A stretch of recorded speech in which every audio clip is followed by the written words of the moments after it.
ஆண்டவராக இயேசு கிறிஸ்துவின் நாமத்தினாலே உங்கள் அனைவரையும் நாங்கள் சந்தோஷத்தோடு கூட வாழ்த்து வரவேற்கிறோம். நாங்கள் அநேக நாட்களுக்கு முன்பதாக ஒரு திருவிருந்து ஆராதனையிலே கலந்து கொள்கிறோம். நிச்சயமாக இந்த நாளில் கர்த்தருடைய பிரசன்னம் உங்கள் மத்தியில் இருக்கும். நாங்கள் அதை துதித்து ஆராதிக்கும் பொழுது கர்த்தருடைய வல்லமை வந்து கொள்ளும் என்று சொல்லி நான் விசுவாசிக்கிறேன். எத்தனை பேர் நீங்கள் விசுவாசிக்கிறீர்கள்?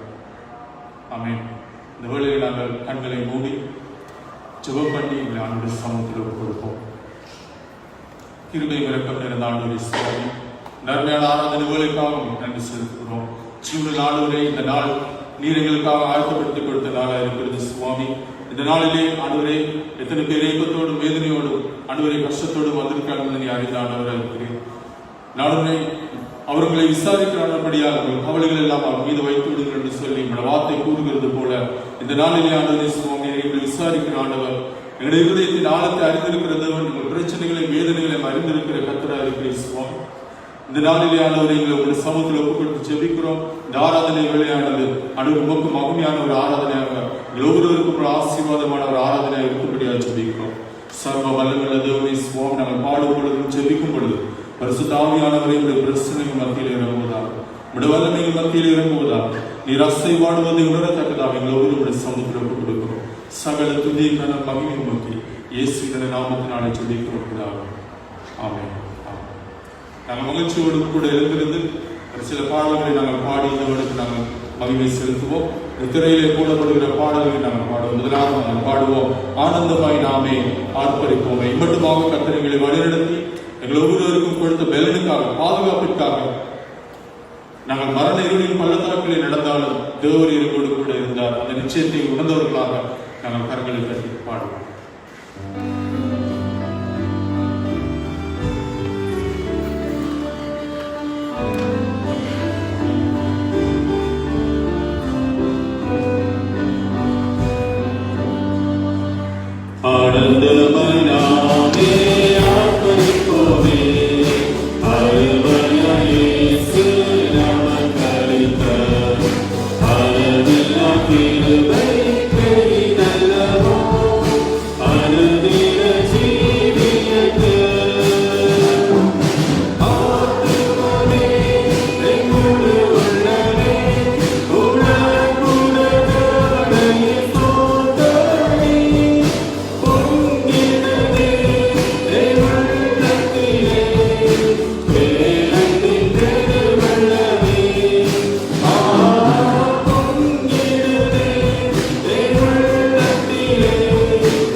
இந்த வேளையிலே நாங்கள் அமைதியாக ஜெபத்தில் இருந்தவாறு எங்களுடைய பாவங்களை நாங்கள் அறிக்கை செய்வோம். பரிசுத்த ஸ்தலத்துக்குள்ளாக நாங்கள் பிரவேசிக்க போகிற இந்த வேளையிலே தேவனுடைய பரிசுத்த உள்ளத்தோடு பரிசுத்த அலங்காரத்தோடு துதிக்க ஆயத்தமாக இருந்த வேளையிலே எங்களை நாங்கள் ஆயத்தப்படுத்துவோமா? அவருடைய சமூகத்தில் நாங்கள் அசுத்தத்தோடு வர முடியாது. அவருடைய சமூகத்திலே நாங்கள் பாவத்தோடு கூட வர முடியாது. என்று சொன்னால் நம்முடைய தேவனாகிய கர்த்தர் பரிசுத்தர். அவருடைய பரிசுத்தத்துக்கு முன்பதாக எங்களை நிற்க முடியாது. அவருடைய பரிசுத்தத்துக்கு முன்பதாக எவ்வளவு வேண்டும் இருளில்லை. இந்த வேளையிலே நாங்கள் பாவிகளாக இருந்தாலும் கூட தம்முடைய காயப்பட்ட கரங்களை நீட்டி எங்களை அழைக்கிற ஆண்டவராக இருக்கிறார். எங்களை கழுவி சுத்திகரித்து தம்முடைய பிள்ளைகளாக மாற்ற அவர் வல்லமுள்ள தேவனாக இருக்கிறார். எங்களோட வாழ்க்கையின் எல்லா விதமான அந்தகார கிரியைகளுக்கும் காரணம் பாவம். எல்லா விதமான சாப கட்டுகளுக்கும் காரணம் பாவம். ஆனால் அந்த பாவ கட்டுகள் இருந்து இன்றைய நாளில் எங்களுக்கு விடுதலை கொடுக்க ஆண்டவர் ஆயத்தம் உள்ளவராக இருக்கிறார். ஆகவே பாவ உணர்வோடு கூட இந்த வேளையில் நாங்கள் வந்திருக்கலாம், குற்ற உணர்வோடு கூட வந்திருக்கலாம். ஆனால் தேவனங்களை குற்றமற்றவர்களாக பார்க்கிறார். தேவனங்களை நீதிமான்களாக பரிசுத்தவர்களாக பார்க்க ஆவலாக இருக்கிறார். அந்த வேளையில் நாங்கள் ஜெபத்திலே இருந்தவாறு ஒரு பாடலை பாடுவோம். நான் பாவிதான், ஆனாலும் நீர் மாசற்ற ரத்தம் சிந்தினீர் என்று சொல்லி இந்த வேளையிலே பாடி எங்களுக்கு கொடுப்போம்.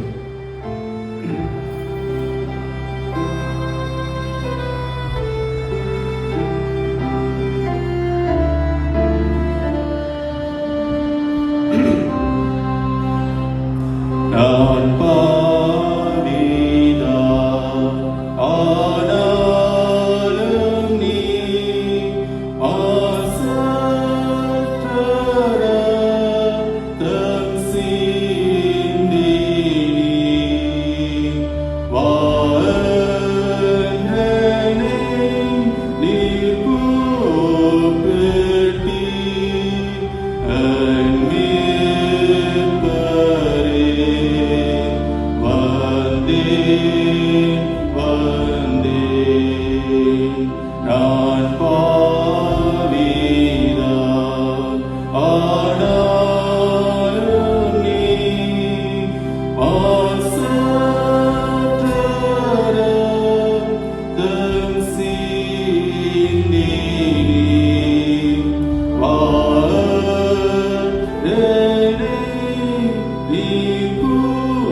சுவாமி உம்முடைய கரங்களை நீட்டி எங்களை அழைக்கிற ஆண்டவராக இருக்கிறீர்.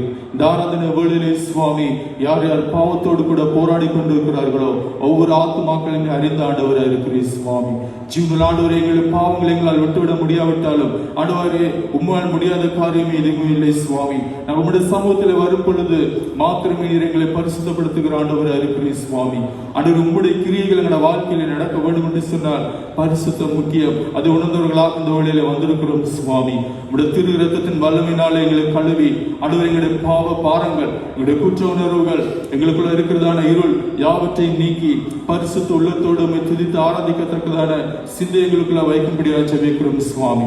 ஆண்டவர் உம்முடைய மேலான வல்லமை நாங்கள் உணர்ந்து கொள்ளும்படியாக, நீர் எங்களுடைய வாழ்க்கையில் அசைவாடுவதை கண்டு கொள்ளும்படியாக இந்த வேளையில எங்களை ஒப்புக் கொடுக்கிறோம் ஜீவனுள்ள தகப்பனே சுவாமி. ஆண்டவரே, மெய்யான மனம் திரும்புதல் எங்களுக்குள்ள இருப்பதாக. மெய்யான மனம் திரும்புதல் இருந்தால் மாத்திரமே பரிசுத்த ஆவியான வல்லமை பெறுவோம் என்று சொல்லி உம்முடைய வசனம் எங்களுக்கு வாக்குத்தத்தம் கொடுக்க பண்ணி இருக்கிறது சுவாமி. அதே விதமாக இந்த கால வேளையில் எங்களை ஒப்புக் கொடுக்கிறோம். இயேசுவின் ரத்தத்தின் வல்லமையினால் நாங்கள் கழுவப்பட ஒப்புக் கொடுக்கிறோம். ஆண்டவரே, அந்த பாவ மன்னிப்பு நிச்சயத்தை பெற்றுக்கொள்ள எங்களை ஒப்புக் கொடுக்கிறோம் சுவாமி. நன்றி சுவாமி, துதிக்கிறோம் அப்பா. நீர் அப்படி செய்கிறதற்காக நமக்கு நன்றி செலுத்துகிறோம். உங்களுடைய பிள்ளைகளாக திரும்பவும் எங்களை சேர்த்துக் கொள்கிற தயவுக்காக நமக்கு நன்றி செலுத்துகிறோம். எங்களை குற்ற உணர்வுகளை நீக்கி உடைய சமூகத்துக்கு முன்பதாக ஆண்டவரை நாங்கள் பரிசுத்தமுள்ளவர்களாகவும் உடைய பிள்ளைகளாகவும் நிற்கும்படியாக எங்களை கொடுத்த அந்த மேலான பாக்கியத்துக்காக நமக்கு நன்றி செலுத்துகிறோம் சுவாமி. சகல துதி கன மகிமை உமக்கு இயேசுவின் நல்ல நாமத்தினாலே பிதாவே, ஆமென். நிச்சயமாக ஆண்டவர் எங்களுக்கு பாவங்களை மன்னிக்கிற ஆண்டவர். எத்தனை பேர் அந்த சந்தோஷத்தை நாங்கள் உணர்ந்திருக்கிறோம்? ஆண்டவர் எங்கள் பாவங்களை மன்னிக்கிற தேவன். அவரோடு கூட நாங்கள் ஒப்புரவாகும் பொழுது அது மேலான ஒரு சந்தோஷமா இருக்கிறது. வானத்துக்கும் பூமிக்கும் எவ்வளவு தூரமோ அவ்வளவு தூரமாக அவருடைய கிருபை எங்களுக்குள்ள இருக்கிறது. கிழக்குக்கும் மேற்குக்கும் எவ்வளவு தூரமோ அவ்வளவாக அவர் எங்களுடைய பாவங்களை எங்களை விட்டு விலக்கின தேவனா இருக்கிறார். அந்த வேளையை நாங்கள் எழுந்திருந்த ஒரு பாடலை பாடுவோம். எங்களுடைய கரங்களை தட்டி நாங்கள் பாடுவோம். சர்வ வல்லவர் என் சொந்தமானார், சாவை வென்றவர் என் ஜீவனானார் என்று சொல்லி எங்களுடைய கரங்களை தட்டி நாங்கள் பாடுவோம். அவர் தான் எங்களுடைய வாழ்க்கையில வெளியேற பெற்ற பொக்கிஷமா இருக்கிறார். வெளியேற பெற்ற ஒரு தேவன் அவர் எங்களுக்குள்ள இருக்கும் பொழுது நாங்கள் சகலவற்றையும் பெற்றுக் கொண்டிருக்கிறோம் என்ற விசுவாசத்தோடு கூட நாங்கள் பாடுவோம்.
நாங்கள் அப்படியே நின்றவாறு இப்படி தேவனாகிய கர்த்தருடைய நாமத்தை நாங்கள் உயர்த்த போகிறோம்.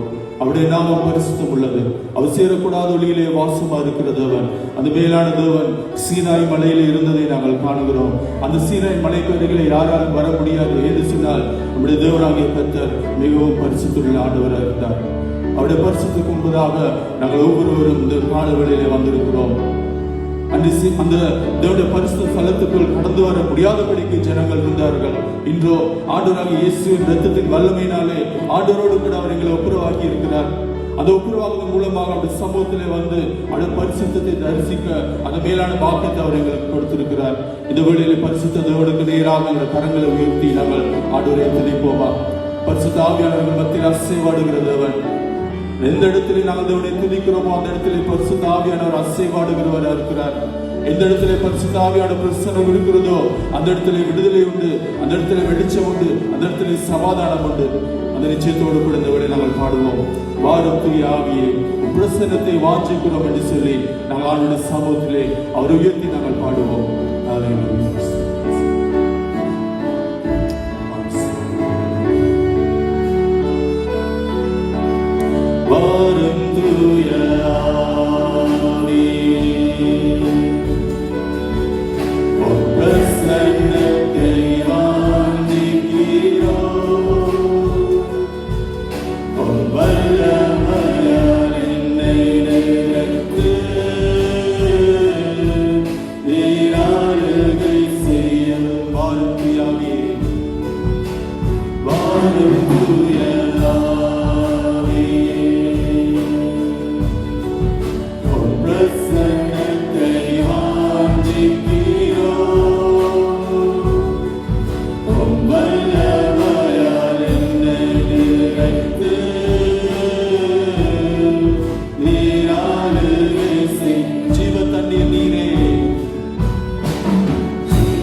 கிருபை உள்ளவரே சுவாமி, உம்முடைய மேலான பிரசன்னத்திற்காக உமக்கு நன்றி செலுத்துகிறோம். உம்முடைய மகிமைக்காக உமக்கு நன்றி செலுத்துகிறோம். உம்முடைய மாட்சிமைக்காக துதிக்கிறோம் சுவாமி. கிருபையுள்ள ஆண்டவரே சுவாமி, நாங்கள் நினைப்பதற்கு மேலாக நீர் எங்கள் ஒவ்வொருவரையும் சுவாமி நேசித்து அரவணைத்து உள்ள கையில எங்களை வரைந்திருக்கிற தேவனா இருக்கிற சுவாமி. ஆண்டவரே, பிசாசுடைய பொய்களை நம்பி ஆண்டவரே சுவாமி அன்பை விட்டு நாங்கள் வழிவிலகி போகாதபடிக்கு இந்த கால வேளையில் சுவாமி உம்முடைய அன்பான இருதயங்களில் ஊற்றப்பட கடவுள் சுவாமி. ஆண்டவர் உம்முடைய மேலான அன்பு அன்று 2000 வருஷங்களுக்கு முன்பதாக கல்வாரியிலே ரத்தம் சிந்தப்பட்டு சுவாமி, அதே ரத்தத்தின் வல்லமை எங்களை குணமாக்குகிறது. அதே ரத்தத்தின் வல்லமை ஆண்டவரே எங்கள் வியாதிகளை சுகமாக்குகிறது. அதே ரத்தத்தின் வல்லமை ஆண்டவரே உம்மோடு கூட எங்களை ஒப்புரவாக்குவது கர்த்தாவே. ஆண்டவரே, அந்த அன்பின் வல்லமை எங்களுக்குள்ளாக ஊற்றப்படுவதாக சுவாமி. ஆண்டவரே, நாங்கள் திக்கற்றவர்களான பிள்ளைகள் அல்ல, நாங்கள் கைவிடப்பட்டவர்கள் அல்ல. எங்களுடைய பரம தகப்பனாகிய நீர் எங்களை விசாரிக்கிற தேவனாய் இருக்கிறபடியாக நன்றி செலுத்துகிறோம் சுவாமி. ஜீவன் ஆண்டவர் எங்களோடு கூட இருக்கும்படியாக நீர் உம்முடைய பரிசுத்த ஆவியானவர் எங்களுக்கு கொடுத்த ஆண்டவராக இருக்கிறீர் சுவாமி. சகல துதிக்கான மகிமை உமக்கே செலுத்துகிறோம். எல்லா துதிக்கான மகிமை உமக்கு மாத்திரமே சுவாமி. இயேசுவின் நாமத்தினாலே பிதாவே, ஆமென். நாங்கள் எல்லாரும் அமர்ந்திருப்போம். இந்த வேளையில் நாங்கள் வேத வாசிப்புக்கு செல்வோம்.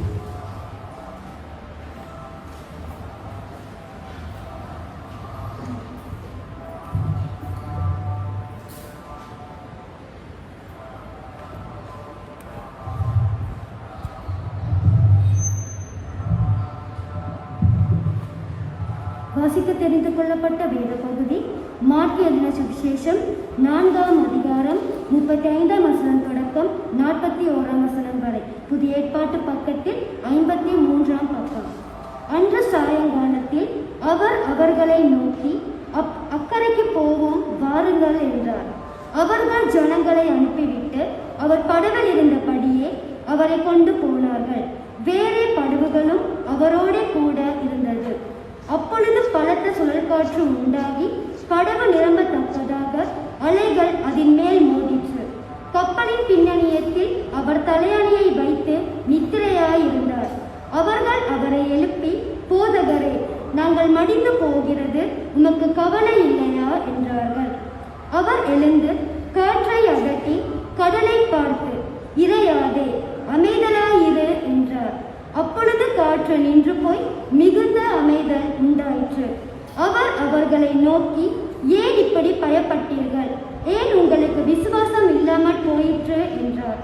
அவர்கள் மிகவும் பயந்து, இவர் யாரோ, காற்றும் கடலும் இவருக்கு கீழ்ப்படுகிறது என்று ஒருவரோடொருவர் சொல்லிக் கொண்டார்கள்.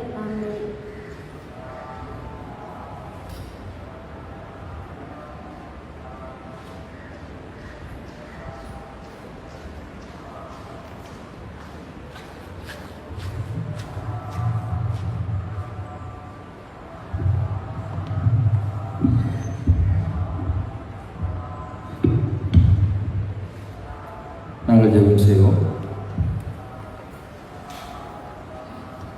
நேரத்தில் எங்களுடைய மன்றாட்டுகளை நாங்கள் தேவனுடைய சமூகத்தில் கொடுத்து செபிப்போம். முதலாவது நாங்கள் எங்களுடைய தேசத்துக்காக ஜெபிப்போம். இந்த தேசத்திலே இருக்கிற இந்த இக்கட்டான காலத்துக்காக, கொரோனா வைரஸினாலே பாதிக்கப்பட்டிருக்கிற ஒவ்வொரு குடும்பங்களுக்காக நாங்கள் ஜெபம் செய்வோம். ஒவ்வொரு தனிப்பட்ட நபருக்காக நாங்கள் ஜெபம் செய்வோம். கோவிட்னாலே பாதிக்கப்பட்டு உயிரிழந்த ஒவ்வொரு குடும்பங்களையும் நாங்கள் நினைவு கூறுவோம். இந்த தேசத்திலே வறுமையின் பிடியிலே இருக்கிற ஒவ்வொருவரையும் நினைவு கூறுவோம். இந்த தேசத்து தலைவர்களே தேவனுடைய சமூகத்திலே நாங்கள் ஒப்புக் கொடுப்போம். தேசத்தில் இருக்கிற அனைத்து மக்களையும் தேவனுடைய கருத்தில் ஒப்புக் கொடுப்போம். சுகவீனத்தோடு பலவீனத்தோடு இருக்கிற ஒவ்வொருவரையும் நாங்கள் ஒப்புக் கொடுப்போம். ஒவ்வொரு திருச்சபையும் நாங்கள் ஒப்புக் கொடுப்போம். ஒவ்வொரு ஊழியர்களையும் நாங்கள் ஒப்புக் கொடுப்போம். நம்முடைய தேசத்திலே இருக்கிற இந்த இக்கட்டான காலப்பகுதியிலே தேவன் தேசத்து ஜனங்களுக்கும் பாதிக்கப்பட்டிருக்கிற ஒவ்வொருவருக்கும் சுகத்தையும் விடுதலையும் பாதுகாப்பையும் கொடுக்க வேண்டுமா நாங்கள் எல்லோரும் சேர்ந்து நாம் கொண்டாடுவோம். அநேகருடைய குடும்பங்கள் இந்த கோவிட்னாலே பாதிக்கப்பட்டு வாழ்வாதாரத்தை இழந்து பொருளாதார சூழ்நிலைகள் மிகவும் கவலைக்கிடமாக இருக்கிறது. அநேகர் துக்கத்தோடும் பாரத்தோடும் வேதனையோடும் கடந்து செல்கிற ஒரு காலகட்டத்திலே இருக்கிறார்கள். தேவனுடைய கிருபை, அவருடைய பிரசனம் எங்களோடு இருக்கிறதுனாலே, அவருடைய பாதுகாப்பின் கரம் எங்களோடு இருக்கிறதுனாலே நாங்கள் இந்த இடத்திலே அவரை ஆராதிக்கக்கூடியதாக இருக்கிறது. அதற்கு நாங்கள் நன்றி செலுத்துவோம். ஆண்டவரே, இந்த நேரத்திலே நாங்கள் ஜெபம் செய்கிறோம். தேசத்திலே இருக்கிற இந்த இக்கட்டான காலப்பகுதியிலே சுவாமி, இதுவரை தூரம் எங்கள் ஒவ்வொருவரையும் நீர் பாதுகாத்து வழிநடத்த நம்முடைய கிருபைக்காக நன்றி செலுத்துகிறோம். திரும்பவும் ஆண்டவரே, திருச்சபைக்கு வந்து நம்மை ஆராதிக்க தந்த கிருபைக்காக நாங்கள் நன்றி செலுத்துகிறோம். ஆண்டவரே, அநேகம் பேருக்கு ஆண்டவரே சுவாமி, அநேக குழப்பங்கள், அநேக பிரச்சனைகள் இக்கட்டான கால பகுதியிலே சுவாமி அவர்கள் எதிர்பார்ப்போடு வேதனையோடு அரவணைப்போர் இல்லாமல் இருக்கிறார்கள் சுவாமி. ஆனால் உடைய கிருபை எங்களோடு இருக்கிறதுனாலே நாங்கள் இந்த இடத்தில் இருக்கிறோம். அதற்கு நன்றி செலுத்துகிறோம். ஆண்டவரே, நாங்கள் ஒவ்வொருவரையும் உடைய கரத்தில் ஒப்புக் கொடுக்கிறோம் சுவாமி. தேசத்தில் இருக்கிற ஒவ்வொரு தனிநபரையும் ஆண்டவர், ஒவ்வொரு குடும்பத்தையும் சுவாமி நாங்கள் ஒப்புக் கொடுக்கிறோம். ஆண்டவரே, ஒவ்வொருவருக்கும் நீர் ஆறுதலையும் ஆண்டவரே நீர் சுகத்தையும் கொடுக்க வேண்டுமா நான் ஜெபிக்கிறோம். கொரோனா வைரஸினாலே பாதிக்கப்பட்டு இருக்கிற ஒவ்வொருவருக்கும் ஆண்டவரே நீர் நம்பிக்கையாக இருக்க வேண்டுமாய் நான் ஜெபிக்கிறேன். ஆண்டவரே சுவாமி, இந்த தேசத்திலே இருந்து இந்த கொள்ளை நோய் வெளியே போகத்தக்கது ஆண்டவரே நீர் கிருபை அளிக்க வேண்டுமா நாங்கள் ஜெபிக்கிறோம். உம்முடைய இரக்கம் இந்த தேசத்தின் மேல் இறங்க வேண்டுமா நாங்கள் ஜெபிக்கிறோம். ஆண்டவரே, நாங்கள் ஜெபிக்கிற ஜெபங்களை நீர் கேட்கிற ஆண்டவராக இருக்கிற சுவாமி. ஆண்டவரே சுவாமி, எங்களுடைய ஜெபங்களை கேட்டு ஒவ்வொருவருக்கும் ஆண்டவரே சுவாமி விடுதலை கொடுக்க வேண்டுமா. இந்த தேசத்தில் இருக்கிற ஒவ்வொருவரும் ஆண்டவரே சுவாமி இந்த நோயிலிருந்து விடுதலை அடைய வேண்டுமா நாங்கள் ஜெபிக்கிறோம். ஆண்டவரே, இந்த தேசத்து தலைவர்கள் ஆண்டவரே அதற்கு ஏற்ற விதத்திலே சுவாமி ஞானமாய் நடந்து கொள்ள அவர்களுக்கு ஞானத்தை கொடுக்கும். இந்த தேசத்தை முன்னோக்கி எடுத்து செல்வதற்கு அவர்களுக்கு தேவையான ஞானத்தை நீர் கொடுக்க வேண்டுமா நாங்கள் ஜெபிக்கிறோம். அப்பா, அவர்கள் எப்பொழுதும் சுவாமி இந்த மக்களை பற்றி ஆண்டவரை யோசிக்கிற தலைவர்களாக, தேசத்தை குறித்து ஆண்டவரை பாரமுள்ள தலைவர்களாக இருப்பதற்கு ஆண்டவரே அவர்களுடைய இருதயத்தை நீர் மாற்ற வேண்டுமாய் நாம் ஜெபிக்கிறோம் சுவாமி. ஆண்டவரே, அதே போல சுவாமி கொரோனாவினால் பாதிக்கப்பட்ட உயிரிழந்த ஒவ்வொருடைய குடும்பத்துக்கும் ஆண்டவரே நீரே ஆறுதலையும் சமாதானத்தையும் ஆண்டவரே நீரே தேற்றளவான இருந்து அவர்களை வழிநடத்த வேண்டுமாய் நாம் ஜெபிக்கிறோம். விசேஷமாக சுவாமி, இந்த நேரத்திலே சுகவீனத்தோடு பலவீனத்தோடு இருக்கிற ஒவ்வொருவரையும் நாங்கள் ஒப்புக் கொடுக்கிறோம் சுவாமி. அவர்களையும் ஆண்டவரை நீ சுகப்படுத்துவீராக. உடைய கிருபையின் கரம், உடைய தளமுள்ள கரத்தினால் அவர்களை தொட்டு சுகத்தை கொடுக்க வேண்டுமா நாங்கள் ஜெபிக்கிறோம். இதே போல் இந்த தேசத்திலே இருக்கிற ஒவ்வொரு வறுமையின் பிடியிலே இருக்கிற ஒவ்வொரு ஜனத்தையும் ஆண்டவரை சுவாமி உடைய கரத்தில் ஒப்புக் கொடுக்கிறோம். அப்பா பிதாவை ஒவ்வொருவருக்கும் ஆண்டவரை சுவாமி நீர் போஷித்து அவர்களுடைய தேவை சந்தித்து ஆசீர்வதிக்க வேண்டுமா நாங்கள் ஜெபிக்கிறோம். விசேஷமாக இந்த தேசத்தில் இருக்கிற ஒவ்வொரு சிறு பிள்ளையும் உடைய கரத்தில் ஒப்புக் கொடுக்கிறோம். சிறுவர்கள் துஷ்பிரயோகத்துக்கு உள்ளாக்கப்படுகிறார்கள். சிறுவர்களுடைய வாழ்க்கை ஆண்டவரை கவலைக்கு இடமாக இருக்கிறதை நாங்கள் கடந்த காலத்திலே கண்டோம். ஆண்டவரை சுவாமி, ஒவ்வொரு சிறு பிள்ளையும் உமக்கு தேவை சுவாமி. ஒவ்வொரு சிறு பிள்ளையும் நீ நேசிக்கிற ஆண்டவராக இருக்கிறேன். ஆண்டவரே சுவாமி, இவர்களுக்கு பாதுகாப்பு இல்லை சுவாமி. தேசத்திலே ஆண்டவரே அவர்களுடைய வாழ்க்கைக்கு ஆண்டவரே ஒரு அங்கீகாரமும் இல்லாத நிலைமையிலே இந்த தேசம் மிகவும் கொடூரமான நிலைமையிலே ஆண்டவரே சுவாமி போய்கொண்டிருக்கிறது. ஒவ்வொரு சிறு பிள்ளையை நீர் பாதுகாத்துக் கொள்கிறார்கள். அவர்களுக்குரிய உரிமையை நீர் கொடுக்க வேண்டுமா நான் ஜெபிக்கிறோம். அப்பா பிதாவே, ஆண்டவரே துஷ்பிரயோகத்துக்கு உள்ளாயிருக்கிற ஒவ்வொரு பிள்ளையும் ஆண்டவரே சுவாமி, ஒவ்வொரு பிள்ளையுடைய குடும்பத்தையும் ஆண்டவரே சுவாமி நீர் தேற்றுவீராக. ஆண்டவர் இனிமேலும் இந்த சிறு பிள்ளைகள் துஷ்பிரயோகத்துக்கு உள்ளாக்கப்படாதபடிக்கு ஒவ்வொருவரையும் பாதுகாத்துக் கொள்ள வேண்டுமாய் ஜெபிக்கிறோம். விசேஷமாய் ஒவ்வொரு திருச்சபைகளுக்காக நாங்கள் வருகிறோம். ஒவ்வொரு ஊழியர்களுக்காக நாங்கள் வருகிறோம். திருச்சபை ஜனத்துக்காக நாங்கள் வருகிறோம். அப்பா பிதாவே, திருச்சபை இன்னுமாய் சுவாமி எழுந்து உடைய ஊழியத்தை செய்ய ஒவ்வொருவருக்கும் வாரத்தை நீர் வாஞ்சை போட வேண்டும் நான் ஜெபிக்கிறோம். திருச்சபை ஆண்டவரை விழுந்து போகாதபடிக்கு ஆண்டவரை இந்த வருகிற காலங்களிலே சுவாமி இந்த திருச்சபை ஆண்டவர் உமக்குள்ளாய் எழுந்து பிரகாசிக்கத்தக்கதாய், ஊழியர்கள் உமக்குள்ளாய் உறுதியாய் இருக்கத்தக்கதாய் ஆண்டவரே, ஜனங்கள் ஆண்டவரே உம்மை நோக்கி கூப்பிடுகிற, உம்மை நோக்கி ஆண்டவரே மன்றாடுகிற, மற்றவர்களுக்காக முழங்கால் படிட்டு ஜெபிக்கிற ஜனங்களாய் இருப்பதற்கு சுவாமி நீர் உதவி செய்வீராக. அவர்களை நீர் உம்முடைய ஆவியினாலே நிரப்புவீராக சுவாமி. திருச்சபை ஆசீர்வதியும், ஊழியங்களை ஆசீர்வதியும் ஆண்டவரே. இதே போல இந்த நாளிலே வந்திருக்கிற ஒவ்வொரு திருச்சபை மக்களையும் ஆண்டவர் வராத ஒவ்வொருவரையும் உங்களுடைய சமூகத்தில் ஒப்புக் கொடுக்கிறோம். என்ன தேவையோடு, என்ன கஷ்டத்தோடு, பாரத்தோடு நாங்கள் வந்திருக்கிறோம் என்பதை மனிதர்கள் பக்கத்தில் இருக்கிறவர்கள் அறிய மாட்டார்கள். ஆனால் உமக்கு தெரியும் ஆண்டவரே, நாங்கள் எந்த பாரத்தோடு என்ன தேவையோடு இந்த இடத்திலே வந்து அமர்ந்திருக்கிறோம். ஆண்டவரே சுவாமி, நீர் வருகிறவர்களை வெறுமையாய் திரும்பி அனுப்புகிற ஆண்டவர் அல்ல சுவாமி. ஆண்டவரே, நீர் வருகிறவர்களை நிரப்பி அனுப்புகிற ஆண்டவர்.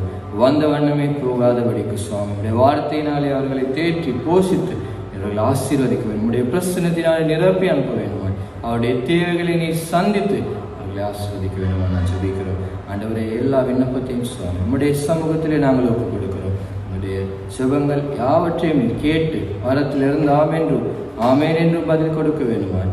இயேசு கிறிஸ்துவின் நாமத்தினாலே அனைவரையும் தாழ்த்தி உடைய நாமத்தை உயர்த்தி ஜெபிக்கிறோம் ஜீவனுள்ள நல்ல பிதாவே, ஆமேன். நாங்கள் எல்லோரும் சேர்ந்து கர்த்தர் கற்பித்த ஜெபத்தை சொல்வோம். பரமண்டலங்களில் இருக்கிற எங்கள் பிதாவே, உடைய நாமம் பரிசுத்தப்படுவதாக, உடைய ராஜ்யம் வருவதாக, உடைய சித்தம் பரமண்டலங்களில் செய்யப்பட்டு போல பூமியிலும் செய்யப்படுவதாக. வேண்டிய ஆகாரத்தை எங்களுக்கு இன்று தாரும். கடனாளிகளுக்கு நாங்கள் மன்னிப்பது போல எங்கள் பாவங்களை மன்னியும். சோதனைக்கு உட்பட்டு விடாமல் தீமையிலிருந்து ரட்சித்துக் கொள்ளும். ராஜ்யமும் வல்லமையும் மகிமையும் என்றென்றைக்கும் உடையது. ஆமென்.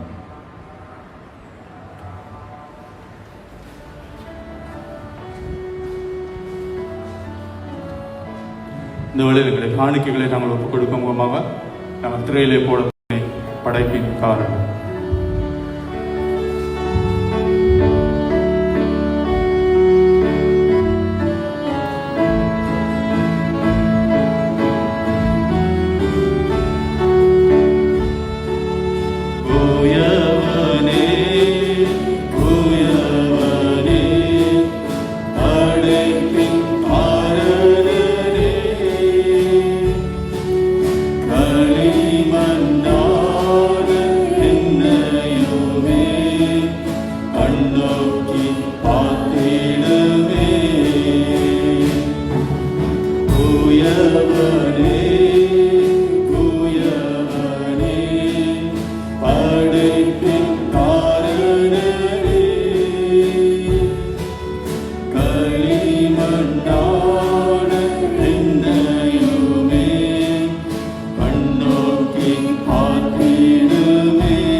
ஜீவனுள்ளவரே சுவாமி, எங்களை அளவுக்கு அதிகமாக நேசிக்கிறவரே, இந்த ஆராதனை வேளையிலே நாங்கள் உங்களுடைய சமூகத்தில் ஒப்புக் கொடுக்கிற இந்த காணிக்கைக்காக உங்களுக்கு நன்றி செலுத்துகிறோம்.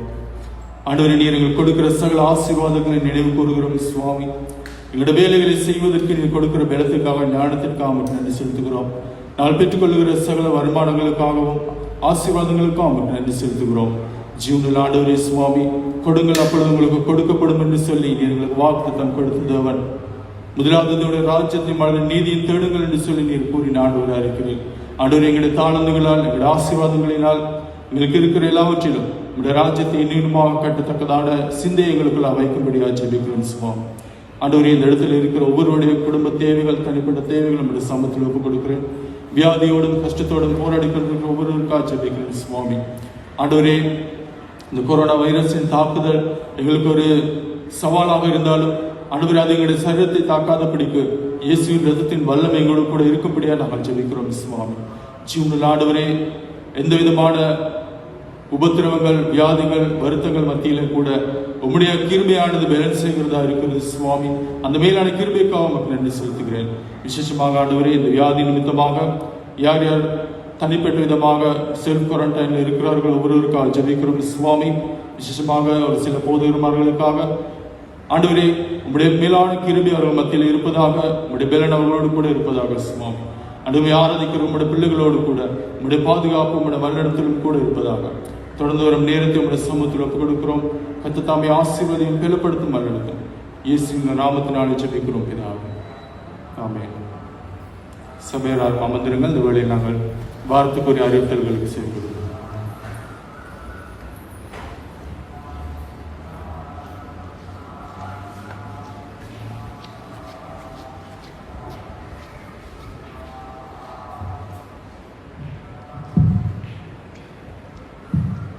இன்று ஆராதனைக்கு வந்திருக்கும் உங்கள் அனைவரையும் ஆண்டவராகிய இயேசு கிறிஸ்துவின் நாமத்தில் வாழ்த்தி வரவேற்கின்றோம்.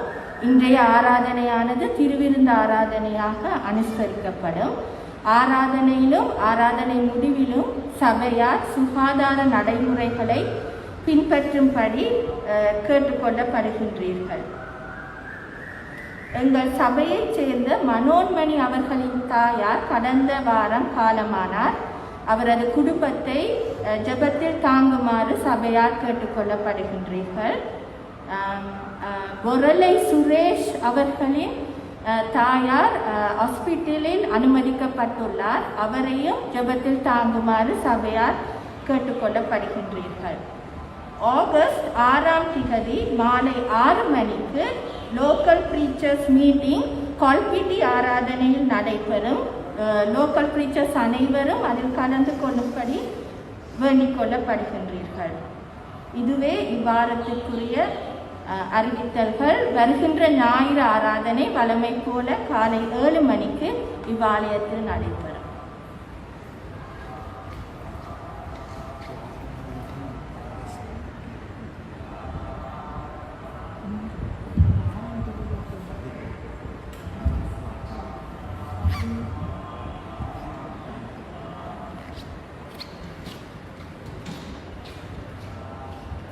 வருகிற 8ஆம் தேதி மாலை 6 மணிக்கு குவார்ட்லி மீட்டிங் மருதானை மெத்தடிஸ்ட் ஆலயத்தில் நடைபெறும்.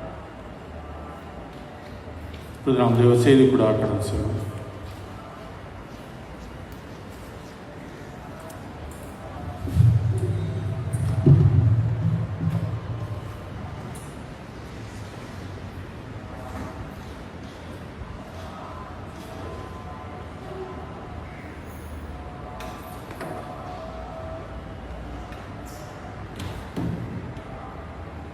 கிறிஸ்துக்குள் அருமையான தேவ ஜனங்களே, மீண்டும் உங்கள் அனைவரை வாழ்த்து வரவேற்பு அமைச்சடைகின்றோம். நாங்கள் சேவை செய்தி சாதனத்துக்கு முன்பதாக நாங்கள் தலைகளை தாழ்ந்து ஜெபம் பண்ணுவோம். எங்களை அளவுக்கு அதிகமாக நேசிக்கிற அருமை தாக்குனு சுவாமி, இந்த அருமையான காலை விளக்கால் நன்மையோடு துதிக்கின்ற சோசரிக்கின்றோம். இம்மட்டும் எங்கள் மத்தியில் இருக்கிறதை எங்களை வழிநடத்தாப்பனே வருகின்ற இந்த செய்தியை நேரத்தில் உங்களுடைய கிருபை கூட எங்களை ஒவ்வொரு ஒப்புள் கொடுத்து ஜெபித்திருக்கின்ற சுவாமி. நீர் எங்கள் ஒவ்வொரு இருக்கிறது உமக்குள்ளாக நாங்கள் வாழ நீங்கள் வழிநடத்த வருமா ஜெபிக்கிற சுவாமி. அடியேன் உங்கள் திருக்கத்தை ஒப்பி ஜெபித்திருக்கிற சுவாமி. ஆண்டிருக்கிறத நான் பகிர்ந்து கொள்ள வார்த்தைகள் ஒவ்வொன்றும் கத்தாவே உமக்கு முன்பதாக மகிழ்ச்சியுடைய வார்த்தை அமைய நீங்கள் உதவி செய்ய வருமா ஜெபிக்கிற சுவாமி. எங்கள் சிந்தனைகள் அலைக்கழிக்கப்பட்டிருக்கின்றன. அவை யாவற்றையும் ஒருமுகப்படுத்தி உங்கள் நோக்கி பார்க்க ஒரு வார்த்தை நான் தியானிப்போம் சுவாமி. இந்த நேரத்தில் எங்கள் ஒவ்வொருவரும் உங்களை வழிநடத்த வருமா ஜெபிக்கிற சுவாமி. ஆண்டு கர்த்தா அடியனும் கர்த்தரோப்பி ஜெபத்தில் நிற்கின்றேன். உங்கள் சிறுவனிலே மறந்து சுவாமி உங்களுடைய வார்த்தைகளை மாத்திரம் இதில் பகிர்ந்து கொள்ளும்படியாக நீர் எங்களை வழிநடத்த வரும் என்று இதுக்கா மேலத்தூர் தான்ற இயேசு கிறிஸ்துவை நாங்கள் பங்கு கொண்டு நிற்கிறோம் பிதாவே. ஆமாம். இந்த காலகட்டங்கள் நாங்கள் உலகத்தை பார்க்கின்ற பொழுது மிகவும் ஒரு நிரந்தரமற்ற வாழ்க்கை வாழ்கின்ற உலகமாக காணப்படுகின்றது. ஒவ்வொரு நாள் செய்தியை கேட்கின்ற பொழுதும், பேப்பரை பார்க்கின்ற பொழுதும், அல்லது அதரனை மெசேஜ் வருகின்ற பொழுது, வாட்ஸ்அப் வருகின்ற பொழுது நல்ல செய்திகள் வருவது குறைத்து கொண்டே போகின்றன. எல்லாமே கெட்ட செய்திகளாக வந்து கொண்டிருக்கின்றன. இத்தனை பேர் மரித்து போனார்கள், இத்தனை பேர் பிள்ளைகள் துஷ்பிரயோகப்படுத்தப்பட்டார்கள், இலங்கையில் இப்படிப்பட்ட அனர்த்தம் நடைபெறுகின்றது, சமுத்திரம் அலக்கழிக்கப்படுகின்றன. இப்படி அநேகமான காரியங்கள் வாழ்க்கையில் கேட்கப்படுகின்ற பொழுது எல்லாமே நலமான காரியங்களை விட மிகவும் மோசமான வேதனைக்குரிய காரியங்கள் கேள்விப்பட்டு கொண்டிருக்கின்றோம். கடந்த காலம் மிகவும் பத்திரிகைகளை பார்க்கின்ற பொழுது அதிகமான சிறு பிள்ளைகள் துஷ்பிரயோகப்படுத்தப்பட்ட அநேகமான காரியம் வெளியே வந்து கொண்டிருக்கின்றன. திருச்சபைக்கு எதிரான காரியம் வெளியே வந்து கொண்டிருக்கின்றன. மக்களை அழிக்க வேண்டும் என்ற ஒரு சமுதாயம் இருக்கின்றது.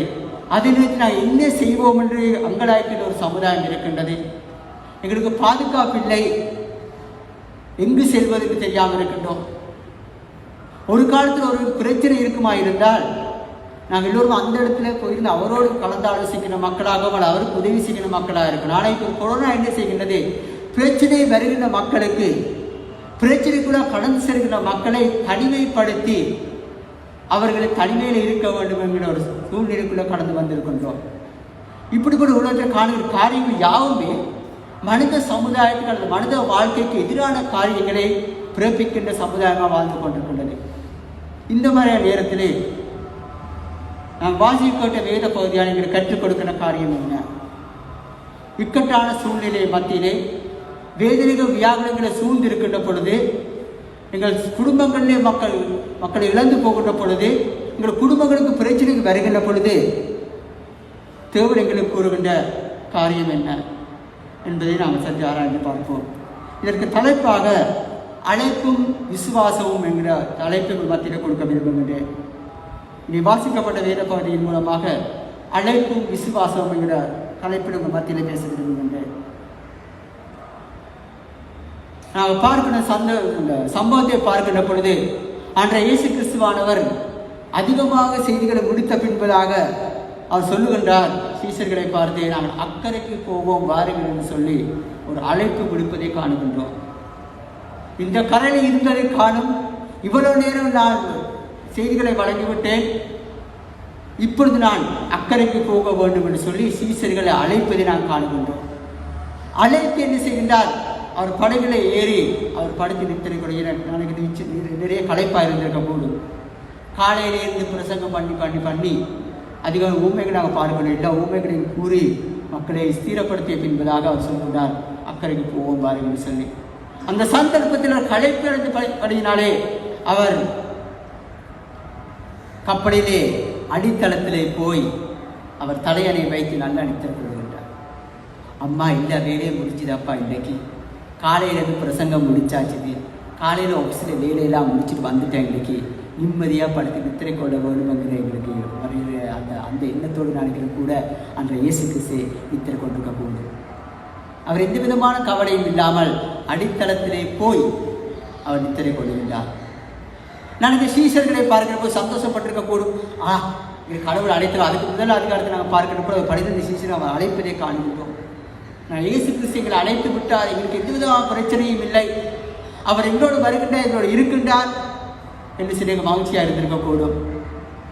அல்லது நடந்த சம்பவங்களை குறித்து அவர்கள் கலந்து ஆலோசித்திருக்கக்கூடும். இப்படியாக ஒரு பயணம் தொடங்கிய பின்பதாக திடீரென புயல் அடிக்க ஆரம்பிக்கின்றன. நடுக்கடலை வருகின்ற பொழுது அவர்கள் புயல் அடிக்க ஆரம்பிக்கின்றன. புயல் அடிக்கின்ற பொழுது அவர்கள் நினைக்கிறேன் சொக்கடிக்கிற மாதிரி வந்து இது என்ன, இது திடீரென புயல் அடிக்கின்றது. ஆனால் அதில் இருந்தவர்கள் எல்லோருமே படகுலேயே அந்த வாழ்க்கையை கழித்த மக்கள், மீனவ சமுதாயத்தை சேர்ந்த மக்கள் இருந்தார்கள். கடலை குறித்து தண்ணீரை குறித்து புயல்கள் வாழ்க்கையை கண்டிருப்பார்கள். ஆனால் அவர்கள் கலங்குகின்றார்கள். கலங்குகின்ற இயேசு கிறிஸ்து எழுப்புகின்ற அவரை நாங்கள் மறுத்து போது நமக்கு பிரச்சனை இல்லையா, நாங்கள் வடித்து போகின்றோம் என்று சொல்லி அவர்கள் எழுப்புவதை காண்கின்றோம். அதன் பின் ஆண்டவர் இயேசு கிறிஸ்துவை எழுப்பி கடலையும் காற்றையும் அமர்த்தியதை நாங்கள் சம்பவமாக காண்கின்றோம். அதற்கு முன்னால் நிறைய ஊமைகளுக்குரிய தேவன் இப்பொழுது ஒரு சம்பவத்துக்கூடாக மக்களை வழிநடத்துவதை காண்கின்றோம். எங்கள் வாழ்க்கையை நாங்கள் சுற்றி பார்க்கின்ற கூட எங்கள் வாழ்க்கைகளிலே அதிகமான சூழ்நிலைகளிலே சந்தர்ப்பங்களிலே பலவிதமான போராட்டங்களுக்கு நாங்கள் முன் கொடுக்கிற மக்களாக இருக்கின்றோம். ஆனால் 35ஆம் வசனம் தெளிவாக கூறுகின்றது, நாங்கள் அக்கறைக்கு போவோம் வாருங்கள் என்று சொல்லி தெளிவாக ஆண்டவர் இயேசு கிறிஸ்து சீசர்கள் அழைப்பதை காணுகின்றோம். அருமையானவர்களே, அதே வண்ணம் எங்கள் வாழ்க்கையிலே கூட ஆண்டவர் இயேசு கிறிஸ்துவை அழைத்த தேவனாக இருக்கின்றார். அன்று சீசர்கள் அழைத்த தேவன் இன்று என்னையும் உங்களை அழைத்திருக்கின்றார். மகளே மகளே, நாங்கள் அக்கறைக்கு போது ஆழ்த்த பாருங்கள், நாங்கள் அக்கறைக்கு போகின்றோம் என்று சொல்லி தேவன் எங்களை அழைப்பதை காண்கின்றோம். எங்களை சபை குருவானவர் அழைக்கவில்லை, எங்களை சபை வழிகாட்டிகள் அழைக்கவில்லை, மெத்தடிஸ்ட் சர்ச் பிரசிடென்ட் எங்களை அழைக்கவில்லை. ஆண்டவர் இயேசு கிறிஸ்து தான் என்னையும் உங்களை கிறிஸ்தவ வாழ்க்கையை வாழும்படியாக அழைத்திருக்கிறதை காண்கின்றோம். ஆகிய அருமையானவர்கள், எங்களுடைய அம்மா அப்பா எங்களை சிறு வயதிலே அழைத்திருக்கிறார், நான் சர்ச்சுக்கு போவோம் பாருங்கள் என்று சொல்லி. ஆனால் அது சர்ச்சுக்கு போவோம் பாருங்கள் மாத்திரம் அழைத்திருப்பார்கள். ஆனால் கடவுள் எங்களுக்கு கொடுக்கின்ற அழைப்பு அக்கறைக்கு போவதற்கு எங்களை அழைக்கின்ற தேவனாக இருக்கின்றார். நான் இந்த வாழ்க்கையை முடித்து தேவனை நோக்கி பார்க்கின்ற பொழுது நாங்கள் அக்கறையில் அவரோடு வாழ்வதற்காக எங்களை ஆயத்தப்படுத்தின காலங்கள் தான் திருச்சபை காலங்களாக எங்கள் வாழ்க்கையின் காலங்களாக காணப்படுகின்றன. எத்தனை பேருக்கு நம்பிக்கை இருக்கிறது நாங்கள் அக்கறைக்கு போய் சேருவோம் என்று சொல்லி. அங்கு அழைத்தவர் உண்மையில் தேவனாக இருக்கின்றார். அந்த அழைப்பில் எந்த விதமான சந்தேகமும் இல்லை. அவர் அக்கறைக்கு எங்களை அழைத்து செல்வதற்காக அவர் ஆயத்தமுள்ள தேவனாக இருக்கின்றார். நான் அதிகமான கிறிஸ்தவ வாழ்க்கை நான் எடுத்துக்கொண்ட சில கிறிஸ்தவ வாழ்க்கைக்கு நான் புதிதாக வந்திருந்தால் நாங்கள் யோசிக்கிற காரியம், கிறிஸ்தவ வாழ்க்கை ஆண்டவரை அழைத்து விட்டாய், இனிவர்களுக்கு பிரச்சனை இல்லை, சந்தோஷமாக வாழ தேவை, எடுத்த காரியம் யாரும் நிறைவேற்றப்படும் என்று சொன்னார்கள். அதிகமான கற்பனை உலகத்திலே வாழ்ந்திருக்கலாம்.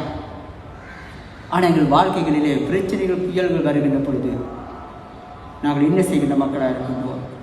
சீசர்கள் கூட எதிர்பார்த்திருக்க மாட்டார்கள், இப்படி புயல் காற்று வீசும் என்று சொல்லி எதிர்பார்த்திருக்க மாட்டார்கள். புயல் காற்று வீசி என்ன நடக்கிறது? கப்பல் நிரம்பத்தக்கதாக தத்தளிக்கின்றது. அப்படிப்பட்ட சந்தர்ப்பத்திலே நாங்கள் கைவிடப்பட்ட நிலையில் இருக்கின்றோமா? சீசன் நேரத்தில் நினைத்தார்கள், நாங்கள் கைவிடப்பட்டு விட்டோம், எங்களை பாதுகாத்துக் கொள்ள முடியாது. ஆனால் எங்கள் வாழ்க்கையில் கூட நாங்கள் இத்தனை தரம் அப்படிப்பட்ட வாழ்க்கை அனுபவத்துக்குள்ள கடந்து வந்திருக்கின்றோம். எல்லோரால் கைவிடப்பட்ட நிலையில் எங்கள் வாழ்க்கையை சுற்றிலும் பார்க்கின்ற பொழுது புயல் காற்று வீசுகின்ற சந்தர்ப்பங்கள் ஏற்பட்டிருக்கலாம். எங்கள் பெற்றோர்களால் கைவிடப்பட்டிருக்கலாம், பிள்ளைகளால் கைவிடப்பட்டிருக்கலாம், குடும்பங்களால் கைவிடப்பட்டிருக்கலாம். நாங்கள் வேலை செய்யறவர்கள் அதிக பிரச்சனைகளும் கொடுத்திருக்கலாம். இப்படி அதிகமான பிரச்சனைகளுக்கு மேல பிரச்சனைகளும் கொடுத்திருக்கலாம். அந்த நேரத்தில் எங்களை காப்பாற்றுவதும் இல்லையா? அந்த நேரம் எத்தனை தரம் நான் கதறியாளுக்கு, ஆண்டவரே எங்களுக்காக நீர் என்ன செய்திருக்கீர்கள் சொல்லி நாங்கள் எத்தனை பேர் கதறியாளர் இருக்கலாம். அதே வண்ணமாக சீசர்கள் கதறுகின்றார்கள். அது கப்பலில் அடியிலே போய் நித்திரை கொண்டார்கள் சொல்லி தெளிவாக கூறப்பட்டிருக்கின்றது. அப்படி தண்ணீர் நிறைந்து மூழ்கி போனால் முதலாவது செத்து போது மறுத்து போது அந்த இயேசு கிறிஸ்துவாக இருந்திருக்க வேண்டும். அவர் நித்திரை கொடுக்கின்றார், வெளியிலே நடக்கின்றது தெரியாது. அப்படியா இருந்தால் அந்த இயேசு கிறிஸ்து தான் முதலாவதாக அழித்து போகும் மனுஷனாக இருந்திருப்பார். ஆனால் அவர் அழித்து போவதில்லை, மக்களை அழிவுக்கு கொண்டு போவதில்லை.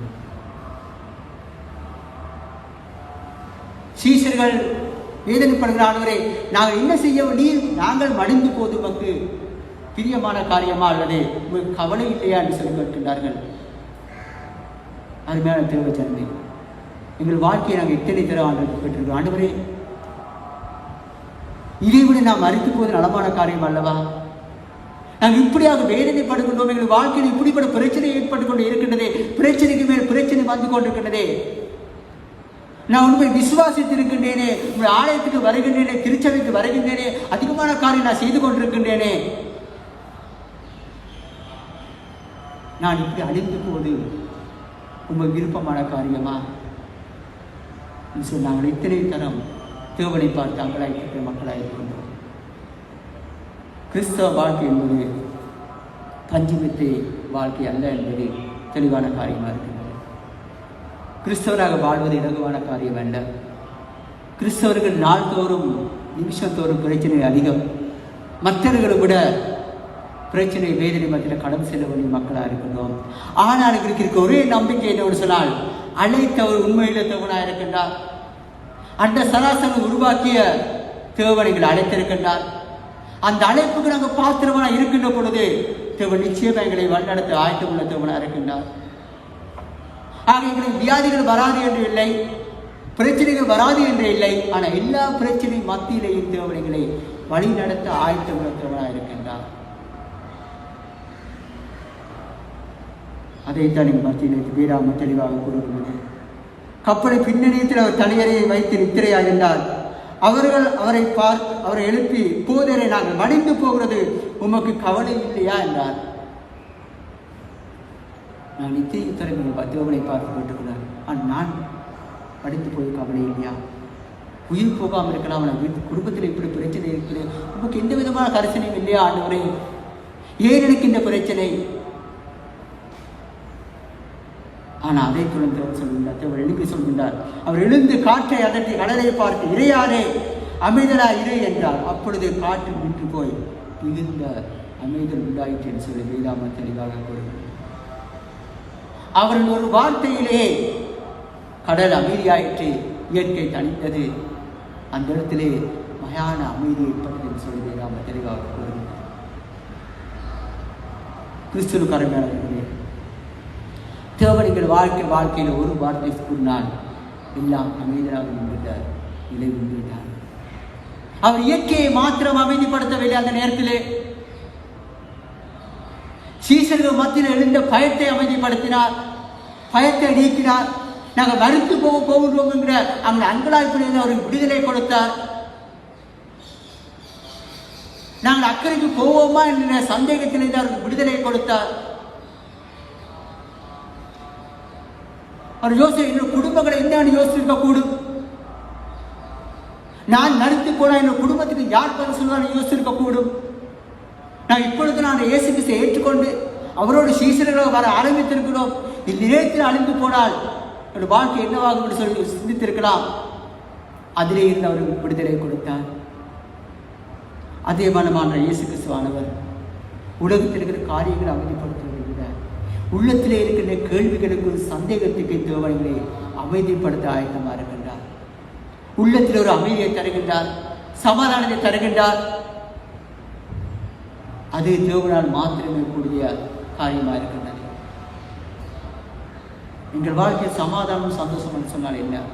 எல்லா விதமான காரியங்கள் குறைக்கப்பட்டு எல்லாமே பெர்ஃபெக்டாக இருந்தால் சந்தோஷப்படுகின்றோமா? இல்லை அதுதான் எங்கள் வாழ்க்கையில் அமைதியை யோசிக்கின்றோமா? அதை விட உள்ளத்தில் அமைதியை தருகின்ற ஆயத்தமாக இருக்கின்றார். உலகத்தில் தத்தளிப்புகள் இருக்கின்றன, பிரச்சனை இருக்கிற, வேதனை இருக்கின்றன. ஆனாலும் தேவனுக்கு மத்தியில் உள்ளத்திலே ஒரு ஆறுதலை தேடுதல் தர ஆயத்தப்படுத்த இருக்கின்றார். ஆனால் நாங்கள் விசுவாசத்திலே தரித்திருக்க வேண்டிய மக்களாக இருக்கின்றோம். என்ன விதமான சூழ்நிலைகள் மாறினாலும், எங்கள் வாழ்க்கையில் எப்படிப்பட்ட நிலை ஏற்பட்டாலும், அழைத்தவர் உண்மையுள்ளவர், அவர்களை விசுவாசம் வைப்பேன் நாங்கள் விசுவாசத்தை வைக்கின்ற பொழுது முழுமையாக எங்களை வழிநடத்த ஆயத்தமுள்ளவராக இருக்கின்றார். உங்கள் வாழ்க்கை நான் கேட்கப்பட வேண்டிய கேள்வி என்ன சொன்னார்? நான் ஆண்டவர் இயேசு கிறிஸ்துவை இவ்வளவு விசுவாசிக்கின்றேன். அல்லேலூயா பிரேசலோடு சொல்வது இலகுவான காரியம். எப்பொழுது எல்லாமே நலமான காரியங்கள் நடந்து கொண்டு வருகின்ற பொழுது, என்னுடைய குடும்பத்தில் கேட்ட ஜபங்கள் எல்லாம் நிறைவேற்றப்பட்டு வருகின்ற பொழுது, ஒரு அருமையான மனைவி கிடைக்கின்ற பொழுது, அருமையான கணவன் கிடைக்கின்ற பொழுது, பிள்ளைகளுக்கு நல்ல மருமக்கள் வீடுகளுக்கு வருகின்ற பொழுது, நல்ல ஒரு தொழில் வருகின்ற பொழுது, அல்லது நல்ல ஒரு தொழிலே எங்களுக்கு பெரிதான ஒரு லாபம் வருகின்ற பொழுது, அல்லேலூயா பிரேசலோடு சொல்வது இலகுவான காரியம். ஆனால் எல்லாவற்றையும் இழந்து போகின்ற பொழுது, கடைசியாக இருக்கிற எங்கள் உயிரும் பறிப்போக போகின்றதோ என்று சந்தேகம் வருகின்ற பொழுது, அந்த விசுவாசம் இருப்பது தான் மிகவும் முக்கியமான காரியமாக இருக்கிறது. அதைத்தான் தேவனின் மத்தியில் எதிர்பார்க்கின்றார். நாங்கள் பெரிதாக தேவனுக்கு பெரிதான காரியம் செய்ய வேண்டும் என்று தேவனை எதிர்பார்க்கவில்லை. என்னுடைய முழுமையாக 100% விசுவாசமானது அன்று இயேசு கிறிஸ்துவில் வைக்கப்படுகின்ற பொழுது அவர்களுக்கு எல்லா விதமான காரியங்களை செய்து முடிக்க ஆயத்தமாக இருக்கின்றார். கிறிஸ்துவிலானவர்களே, எங்கள் ஒவ்வொரு தேவன் அழைத்தது இந்த உலக வாழ்க்கையை மாத்திரமல்ல, நிரந்தரமான வாழ்க்கையை வாழும்படி, நிரந்தரமான நித்தியமான வாழ்க்கையை வாழும்படியாக தேவன் என்னை எங்களை அழைத்திருக்கின்றார். அவர் எங்களை கரம் பிடித்திருப்பது கண்டினியூஸாக வழிநடத்தி அந்த நித்தியமான வாழ்க்கையை கொடுக்கும்படியாக. ஆக எங்களுக்கு ஒரு வாழ்க்கையை வைக்கப்பட அக்கறை இருக்கின்றது. எங்கள் அக்கறைக்கு செல்ல வேண்டுமானால் நாங்கள் பயணம் போய்விடும் பொழுது நிறைய தடைகள் வர இருக்கின்றன. அந்த தடைகளை தாண்டி விசுவாசத்தோட தேவன் நடத்தி செல்கின்ற பொழுது உங்களுக்கு வைத்திருக்கின்ற நித்திய கிரீடமானது எனக்கு உங்களுக்கு உரித்தான காரியமாக இருக்கின்றது. ஆக உலகத்திற்கு எந்த விதமான சூழ்நிலை வந்தாலும், குடும்பத்தில் இப்படிப்பட்ட இழப்புகள் வந்தாலும், எதிர்பாராத அதிர்ச்சியான காரியங்கள் வாழ்க்கையில் ஏற்பட்டாலும் கூட தேவன் எங்களை அக்கறைக்கு போகும்படியாக எங்களை அழைத்திருக்கின்றார். தேவன் எங்களை அழைத்திருக்கின்றார். வேறு யாரும் அல்ல. எங்கள் பெற்றோர்களை அழைக்கவில்லை, சபை போதனைகளை அழைக்கவில்லை, வேறு யார் நண்பர்களை அழைக்கவில்லை. ஆனால் இயேசு கிறிஸ்து மாத்திரமே என்னை உங்களை கிறிஸ்தவ வாழ்க்கை வாழும்படி அழைத்திருக்கின்றார். அவர் தான் எனக்கு உங்களுக்கு ரட்சிப்பை கொடுத்திருக்கின்றார். அந்த ரட்சிப்பை நிச்சயத்தில் அங்கே வாழுகின்றோம். விசுவாசத்தில் உறுதியுள்ள மக்களாக வாழுகின்றோம். நிச்சயமாக நாங்கள் எல்லா வித பிரச்சனையும் தாண்டி தேவனுக்குள்ள கடந்து செல்லும்படியாக தேவனுடைய வழிநடத்த அழைத்துள்ளதாக இருக்கின்றார். யோபுவின் வாழ்க்கையை பார்க்கின்ற பொழுது யோபு எல்லாவற்றையும் இழந்தார். ஆனால் அந்த விசுவாசத்தை தடுத்திருந்தார். தேவனுடைய வெற்றிப்பாக ஆசீர்வதித்தால் சொல்லப்படுகிறது. எல்லா விசுவாச வீரர்களின் வாழ்க்கையை பார்க்கின்ற பொழுது எல்லாரும் போராட்டங்களோ கடந்து சென்றார்கள், வேதனைகளோ கடந்து சென்றார்கள், மரண பயம் ஏற்பட்டது. எல்லாவற்றின் மத்தியிலேயும் அவர் தேவனிலே கொண்டு விசுவாசத்தில் உறுதியாக இருந்தபடியினாலே தேவன் அவர்கள் வீட்டுக் கொண்டார் என்று சொல்லி வேதாகம சரித்திரம், திருச்சபை சரித்திரங்கள் தெளிவாக கூறுகிறார்கள். இன்றைய காலையில் என்னையும் போல அழைப்பது ஆண்டு இயேசு கிறிஸ்து. அவருக்கு எங்கள் வாழ்க்கை சம்பூர்ணமாக ஒப்புக் கொடுக்கிறது. எங்கள் விசுவாசத்தை முற்றிலும் முழுதுமாக இயேசு கிறிஸ்துவில் மாத்திரம் வைக்கின்ற பொழுது எல்லா விதமான சந்தர்ப்ப சூழ்நிலை மத்தியிலையும் தேவன் என்னையும் உங்களை வழிநடத்தி கொண்டு செல்ல ஆயத்தம் உள்ள தேவனாக இருக்கின்றார். நாங்கள் செய்ய வேண்டிய ஆண்டவருடைய வாழ்க்கையான மக்களுடைய திறந்த புத்தகமாக இருக்கிறது. முழுமையாக விசுவாசிக்கின்றேன், நீர் அழைத்த அழைப்பில் நீ உண்மையில் வர இருப்பீர் என்பதை நான் எதிர்பார்க்கிறேன், விசுவாசிக்கின்ற சொல்லி எங்கள் ஒவ்வொரு வாழ்க்கை நான் அர்ப்பணிக்கின்ற பொழுது தேவன் எங்கள் கரங்களை பிடித்து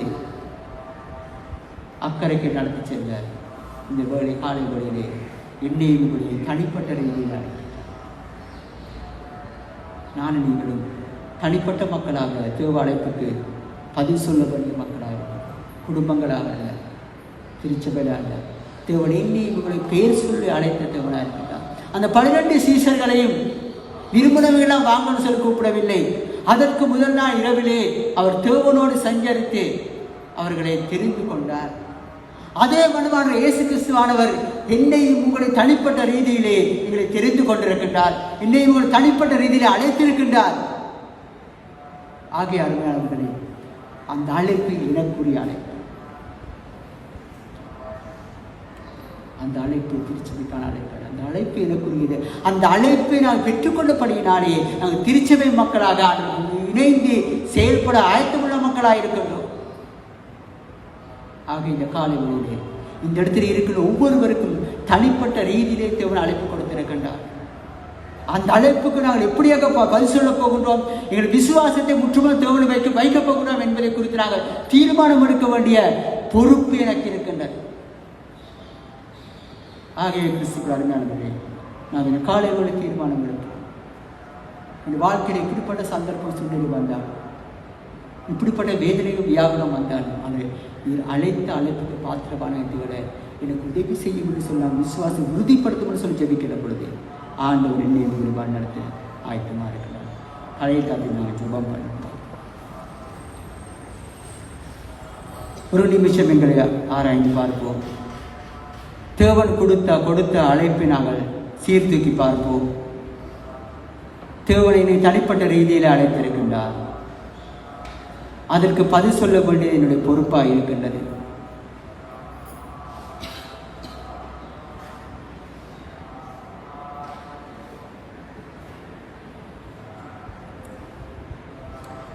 என்னுடைய வாழ்க்கை தேவனுக்கு ஒப்புக் கொடுப்போமா? இந்த திருவிருதில் பங்கு பெற என்பதாக எங்களை ஆராய்ந்த மக்களாக நாங்கள் தேவ சமூகத்தில் எங்களை ஒப்புக் கொடுப்போம். அந்த உலகத்தில் எப்படிப்பட்ட காரியம் நடந்தாலும், சமுதாயத்தில் எப்படிப்பட்ட தள்ளாட்டங்கள் வந்தாலும் நான் உண்மை விசுவாசித்து நான் வாழ்வேன் என்று சொல்லி தேவனுக்கு முன்பதாக நாங்கள் பொருத்தனை செய்து கொள்ளுவோம்.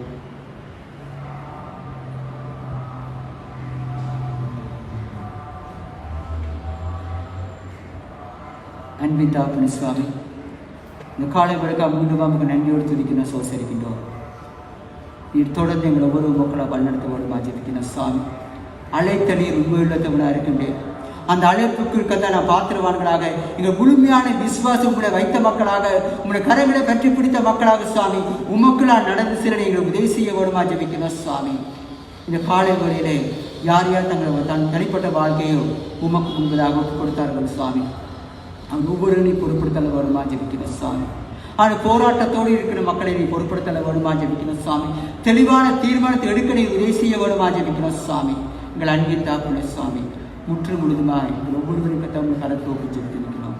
தொடர்ந்து வர காலங்களில் சுவாமி உமக்குள்ள விசுவாசம் உறுதிப்பட்ட மக்களாக உமக்குள்ள அநேகமான காரியம் செய்து முடிக்க நீர் தனிகள் ஒவ்வொரு வழிநடத்த வேண்டும். எனக்கு அமேரித்து ஒரு தீண்டின்னு சதா காலம் இருப்பார்கள். ஆண்டவராக இயேசு கிறிஸ்துவின் இனி நாம் ஜெபமோடு நிற்கிறோம் பிதாவே. ஆமென்.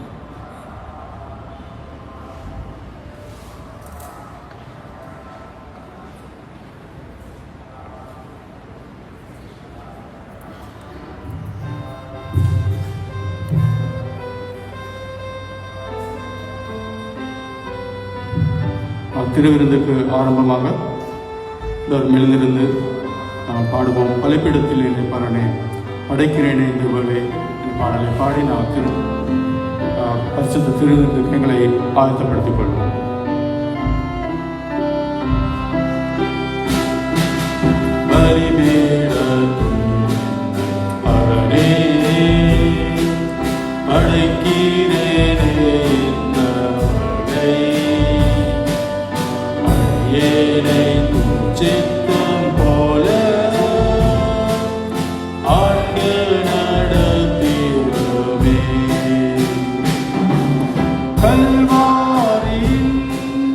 அன்பினை கண்டு விரை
கல்வாரியின் அன்பிலே அண்டு விரைந்தோடி வந்தேன். கழுவும் திருரத்தாலே எங்க இருதயத்தை கழுவும்